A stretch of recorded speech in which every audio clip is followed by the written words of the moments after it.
everyone. Welcome again to Chi Life Center. So I wanted to talk about today.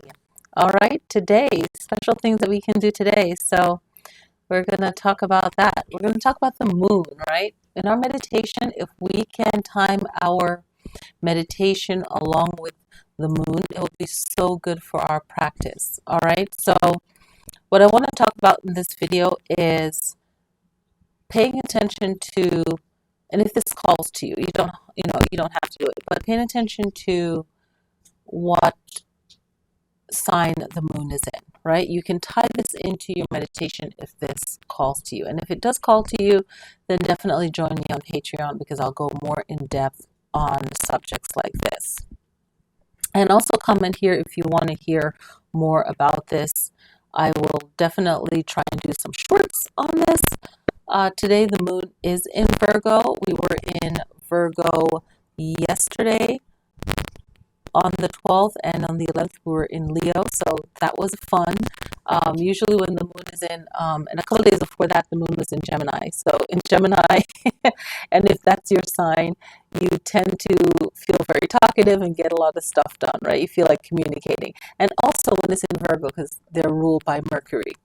So when the moon is ruled by Virgo, you feel more concerned about like your well-being, your health. You're very much keen to communicating, but more of a grounding, even more to self, where you're like, what do I need to do for self? It's outwards, but it's mostly inward. And a great meditation to do is on how to get organized for what you want to get done, right? So there's meditation on feeling grounded. That's a good one. Meditation on, how to put things together, which is organizing things and when to do it, right?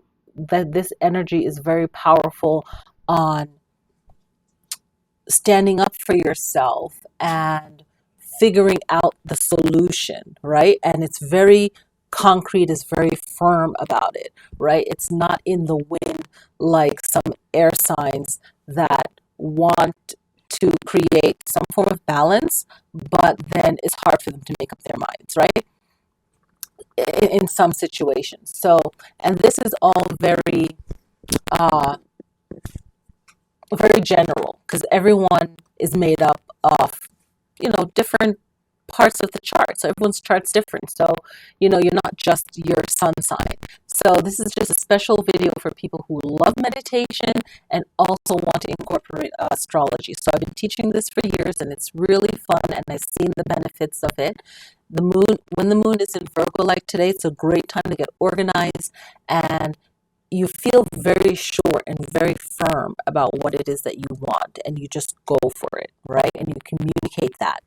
Also, if you're feeling like you want to work on certain parts of the body, if you're using yoga to target different areas of the body, and more so even qigong, you can work on the pancreas, the small intestine, and the digestive system. And we're in waxing moon as well, so this is a great time to bring in things to you that you want, right? So you could work on even focusing on hearing the message, right? Because this energy in this day with Virgo, they're very much a good listener. And you might not like their answers because, again, it's the truth, right? With any other sign, and I say again because I've said it so many times in teachings, but they want to see you at your best. They don't want to see you struggle. They want to see you at your best. And this energy is within us as well. We have all of the 12 zodiac signs within us. And it was so funny. It was just a few years ago, I even realized that Yogi Bhajan taught this. And I didn't even realize it just from studying astrology, which he did as well. And it's like we have all these energies within us. So we have them at any time. You don't have to do anything with the waning or the waxing of the moon. If you're in an emergency, you can use it and pull in on that energy because the energy is always with us, no matter what day of the week it is. But as you go deeper into yoga, you'll find that you can use the days of the week, the planetary hours, and in other practices as well, incorporates this as well. The time of the day, all of that. Sometimes you might not be able to do something at that particular time of the day because you're working.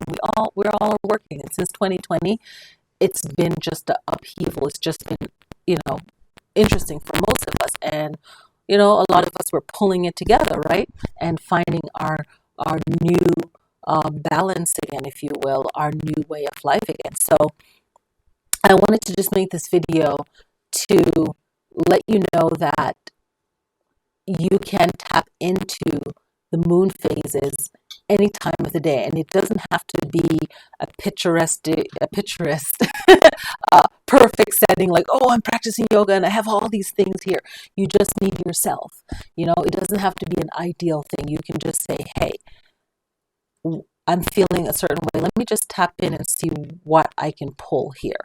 I can get on my phone and I can get on my planetary app, right? So I don't want to show too much, but I have a planetary app, and right now it's in the hour of Venus, right? I don't want to show my exact location, but you can tap in and you can say, oh, it's Venus hour. I can uh, use this Venus hour for love, for where is Venus in my chart, and how can that match up with my meditation. So this is all deep stuff, and if you're a beginner, you're like, what is she talking about? This is crazy, right? But you can look at that and say, okay, it's in Virgo right now.